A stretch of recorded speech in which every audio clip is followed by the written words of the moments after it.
Canal Ali o Testemunho. O tema de hoje, o historicismo. Mas logo após a vinheta.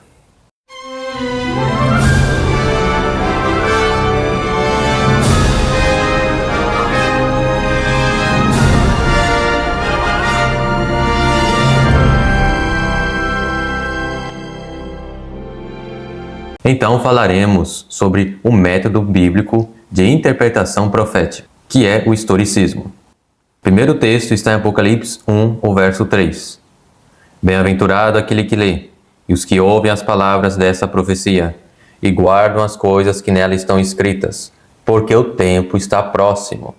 Então observamos que aquele que lê é um bem-aventurado. Então, ou seja, toda e qualquer pessoa que lê, não importa de qual geração, essa pessoa é uma bem-aventurada. Por quê? Porque haveriam detalhes proféticos a se cumprirem em sua geração. Isso se chama historicismo. Quando se trata de profecia bíblica, temos os profetas menores, assim chamados, né? Temos algumas profecias que são dadas para um determinado tempo da história. Quer no passado, quer no futuro. Mas em se tratando dos livros de Daniel e Apocalipse, este é um modelo historicista. Mesmo as festas anuais judaicas também compreendem esse sistema de modelo historicista de cumprimento profético. Então, ou seja, ao longo de toda a história da humanidade, veremos detalhes se cumprindo. Justamente. E agora, próximo texto em Daniel 8:26. E a visão da tarde e da manhã que foi falada é verdadeira. Tu, porém, cerra a visão, porque se refere a dias muito distantes. Então vemos que nessa profecia específica das 2.300 tardes e manhãs, é uma profecia para tempos muito distantes. Ou seja, tem profecias sim que vão só se cumprir no futuro. Só que a Bíblia revela isto, ela dá esse detalhe. Agora, isso não significa que toda profecia se cumpra somente no passado ou somente no futuro. Pois em Apocalipse, capítulo 22, o verso 10, nos diz: E disse-me, não seles as palavras da profecia deste livro, porque próximo está o tempo. Então vemos aqui que, para o livro de Daniel, teve partes que a profecia foi selada, porque estava ainda distante o tempo de cumprimento dessa profecia. Agora, para o livro de Apocalipse, não deveria ser selado as palavras dessa profecia, pois o tempo estava próximo. Ou seja, a história se desenrolou e a profecia deveria de se cumprir. Então vejamos algumas interpretações proféticas. O primeiro deste é o preterismo. O preterismo é a visão escatológica de que as profecias bíblicas dos tempos finais já foram cumpridas no primeiro século depois de Cristo. Ou seja, todas as profecias concernentes ao tempo do fim já se cumpriram nos dias dos apóstolos. Porém, ela vai contra um outro texto na Bíblia, Que está lá em Provérbios 29, verso 18. Não havendo profecia, o povo perece, ou o povo se corrompe, em outras versões. Porém, o que guarda a lei, esse é bem-aventurado.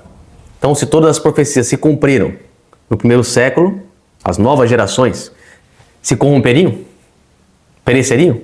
Que é o que diz o texto. Não havendo profecia, o povo perece. Temos também o futurismo, que diz que o livro de Apocalipse é para a última geração, ou seja, remove do livro qualquer contexto histórico. Então todas as profecias do Apocalipse são somente para a última geração. Então aqui ocorre o mesmo problema do preterismo. E as gerações antigas? Se corromperam? Não havendo profecia, o povo se corrompe. E agora? Temos também Ezequiel, capítulo 12, verso 27, que nos adverte sobre essa interpretação futurista. Filho do homem, eis que os da casa de Israel dizem, a visão que este tem é para muitos dias, e ele profetiza de tempos que estão longe. Então aqui, na época do profeta Ezequiel, muitos dos filhos de Israel estavam interpretando que as visões que os profetas estavam tendo era somente para tempos muito distantes, ou seja, era para o futuro e não para a época deles. Então, ocorre hoje o mesmo problema, só que agora nós temos dois problemas, apontando somente para o passado e outro somente para o futuro. Querem interpretar as profecias dessa forma, apenas, dessas duas formas, né? Preterista e futurista. Porém, a Bíblia é quem tem que dizer se é futurista, ou se foi preterista, ou se é historicista. É a Bíblia quem tem que afirmar isso, não somos nós. Eu não posso interpretar da forma como eu quiser.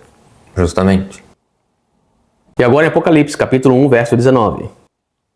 Escreve as coisas que tem visto, e as que são, e as que depois destas hão de acontecer. Nota que aqui no texto, próprio Jesus diz para João escrever tudo o que viu.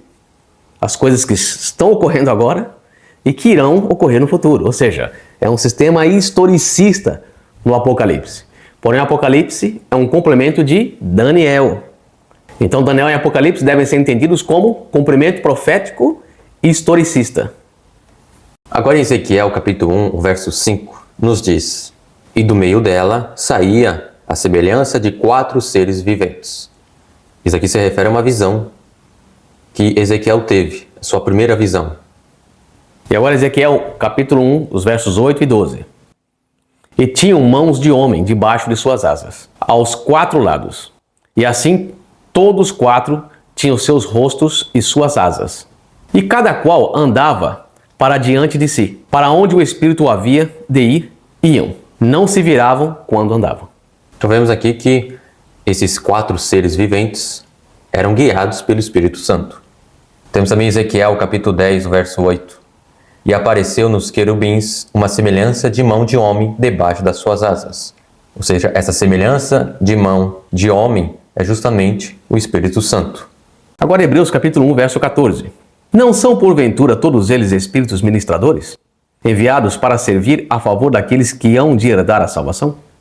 Então vemos que o Espírito Santo guia os anjos, os querubins, a toda a hoste celeste para servir a favor daqueles que herdarão a salvação. Ou seja, eles são controlados pelo Espírito Santo. Só que não termina por aí. Ezequiel capítulo 1, verso 15 também nos diz: E vi os seres viventes, e eis que havia uma roda sobre a terra, junto aos seres viventes, uma para cada um dos 4 rostos. O que seriam essas rodas? E agora Ezequiel 1, verso 16. O aspecto das rodas e a obra delas era como a cor de berilo, e as 4 tinham uma mesma semelhança, e o seu aspecto e a sua obra era como se estivera uma roda no meio da outra roda. Temos também no versículo 17 ao 18. Andando elas, andavam pelos seus 4 lados. Não se viravam quando andavam. E seus aros eram tão altos que faziam medo. E estas 4 tinham as suas cambotas cheias de olhos ao redor. Então vemos que essas rodas tinham uma dentro da outra. E nas suas cambotas, ou seja, nos seus aros, tinham olhos. Ou seja, ela vê tudo. Agora Ezequiel, o mesmo capítulo, os versos 19 e 20. E andando os seres viventes, andavam as rodas ao lado deles. E elevando-se os seres viventes da terra, elevavam-se também as rodas. Para onde o Espírito queria ir, eles iam. Para onde o Espírito tinha de ir, e as rodas se elevavam defronte deles, porque o Espírito do ser vivente estava nas rodas. Então vemos aqui que as rodas também são guiadas pelo Espírito Santo. Agora, uma coisa interessante é que essas rodas ligam a terra até o céu. Ou seja, essas rodas simbolizam justamente a história terrestre. Por isso que ela tem vários olhos e andam pelos 4 cantos. Ou seja, ela vê tudo, o passado, o presente e o futuro, que é a história, e por toda a superfície da terra. Então vejamos, nós temos o Espírito Santo guiando os anjos influenciam as pessoas, e as pessoas que vão desenvolver a história. Nós estamos desenvolvendo a história hoje, a fim de que cumpram a profecia. Então nós vemos rodas dentro de rodas, ou seja, o rolo histórico acompanha a profecia. Então a profecia diz como será a história, e a história se rende à profecia bíblica. Justamente. E agora Jeremias capítulo 18, os versos 2 e 3. Levanta-te e desce à casa do oleiro, e lá te farei ouvir as minhas palavras. E desci à casa do oleiro, e eis que ele estava fazendo a sua obra sobre as rodas. Mais uma vez nós vemos aqui o símbolo de rodas. Agora o oleiro fabricando os utensílios. Agora, no verso 6, nos diz: Não poderei eu fazer de vós como fez este oleiro, ó casa de Israel, diz o Senhor. Eis que como o barro na mão do oleiro, assim sois vós na minha mão, ó casa de Israel. Então vemos aqui que o oleiro, para fabricar o seu vaso, ele precisa que a roda gire. Ou seja, Deus está dizendo o quê? Que ele usa a história terrestre para formar os seus propósitos nas ações e nos indivíduos. E agora Profetas e Reis, página 273. Vamos ver o que diz o Espírito de Profecia. As profecias que o grande Eu Sou tem dado em sua palavra, unindo elo com elo na cadeia dos acontecimentos, da eternidade no passado à eternidade no futuro, dizem-nos onde estamos hoje na sucessão dos séculos e o que se pode esperar no tempo por vir. Tudo o que a profecia tem predito que haveria de acontecer até o presente tem tomado lugar nas páginas da história. E podemos estar certos de que tudo quanto ainda está por suceder será cumprido no seu devido tempo. Então aqui fica claro que o Espírito de Profecia, Ellen White, acreditava no cumprimento profético e historicista. Justamente. Então vejamos alguns exemplos na Bíblia. Foi anunciado no Éden a vinda de Cristo. Contudo, seu cumprimento se deu 4.000 anos depois. Esse é o modelo que Deus deixou, o modelo historicista. Temos também em Gênesis, capítulo 6, o verso 3. Então disse o Senhor: Não contenderá o meu espírito para sempre com o homem, porque ele também é carne. Porém os seus dias serão 120 anos. Então vejamos aqui que Noé pregou durante 120 anos, construindo a arca e pregando para as pessoas. 120 anos se passaram, desde que foi dado o anúncio para Noé a respeito do dilúvio, até que, enfim, encerra-se o fechamento da porta da graça para toda a humanidade. Modelo historicista. E agora, Mateus, capítulo 24, verso 15. Jesus dizendo, nosso Salvador dizendo: Quando, pois, virdes que a abominação da desolação, de que falou o profeta Daniel, está no lugar santo, quem lê, entenda. Daniel faz uma predição a respeito do abominável da desolação, que se cumpriria quando? No ano 70 depois de Cristo. E Cristo menciona que o cumprimento estava próximo. Este aqui é um modelo historicista. Temos também Isaías, capítulo 40, verso 3. Voz do que clama no deserto, preparai o caminho do Senhor, endireitai no ermo vereda nosso Deus. Isso aqui justamente falando sobre João Batista. Mas quem predisse isto? Isaías, muito tempo antes. Quando chegou o tempo exato da profecia se cumprir, ela veio a se cumprir. Modelo historicista. E agora Apocalipse capítulo 6, os versos 9 a 11. E havendo aberto o quinto selo, vi debaixo do altar as almas dos que foram mortos por amor da palavra de Deus e por amor do testemunho que deram. E clamavam com grande voz dizendo: Até quando, ó verdadeiro e santo dominador, não julgas e vingas o nosso sangue dos que habitam sobre a terra? E foram dadas a cada um compridas vestes brancas, e foi-lhes dito que repousasse ainda um pouco de tempo, até que também se completasse o número de seus conservos e seus irmãos, que haviam de ser mortos como eles foram. Então aqui nós vemos os mártires do passado perguntando para Deus: até quando não vingas e julgas o nosso sangue das mãos dos ímpios?